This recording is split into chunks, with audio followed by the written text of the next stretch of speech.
Hi, I'm Paige, and I'm here today with Beau Davidson, a recording artist from Nashville. We're here in Tampa at the Republican National Convention going on this week, and Beau is going to be performing on Wednesday evening.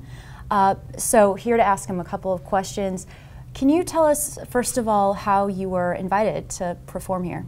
Well, I'm not exactly sure, to be honest with you, but I have a feeling that it was a series of a couple of events. I wrote a song called Blessed, which is a very patriotic song, and that song was premiered. I performed that on The Bold and Beautiful on CBS back on Veterans Day of last year.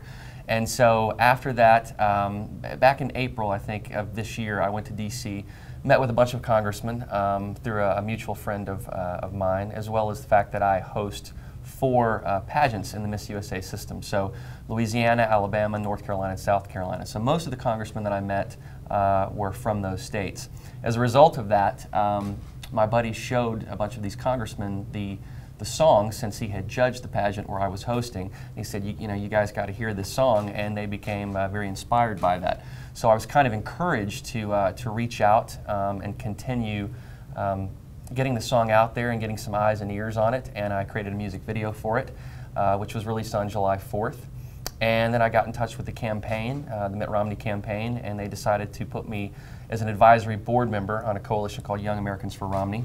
And I began singing for Governor Romney in Salt Lake, in Atlanta, and Dalton, Georgia. And I have a feeling that that sort of series of events is what possibly led to me performing with the RNC. Okay.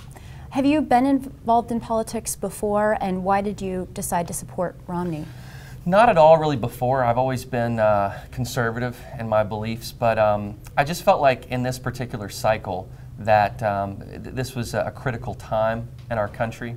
And as a result of that, I had watched Governor Romney go through the primary process, and I felt that he was, for one thing, a very strong leader, which we need. Leadership is absolutely needed right now. Number 2, he was a great businessman, and I believe the economy needs that jumpstart.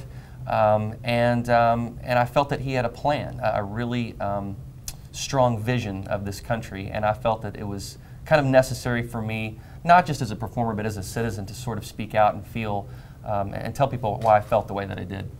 What do you hope your performance tomorrow night does? What do you hope to kind of relay to the audience? Oh gosh, I hope it inspires them, and I hope it makes them remember the sacrifice of our country. I think that's something that at least my generation tends to forget. I think there's a bit of a disconnect. People don't really look at the World War II heroes and the Vietnam heroes. They just think of them probably as their grandpa. They don't see the sacrifice that these veterans have made for our country. So I'm hoping it'll create a generational glue, if you will, between the old and the new. And I'm hoping that people all over the RNC, and not just even Republicans, I want Democrats and independents to see it too and just be inspired by it. It's a nonpartisan song, even though I happen to be supporting Governor Romney, but I want it to inspire and make people realize who we are. I know you received a little bit of pushback from just a couple folks now that you've kind of come out in support of Romney, but what has the overall reaction been from your fans? Overwhelmingly positive. They have been extremely supportive. I know that just by the virtue of the fact that I'm an entertainer, not every single person that supports me is going to be conservative or want to vote for Governor Romney. I get that, but they are still supportive enough of me as an entertainer that I think, and of the song, that they get it no matter what their political leaning is. Well, we wish you the best of luck tomorrow, and thanks for joining us. Thank you, Paige.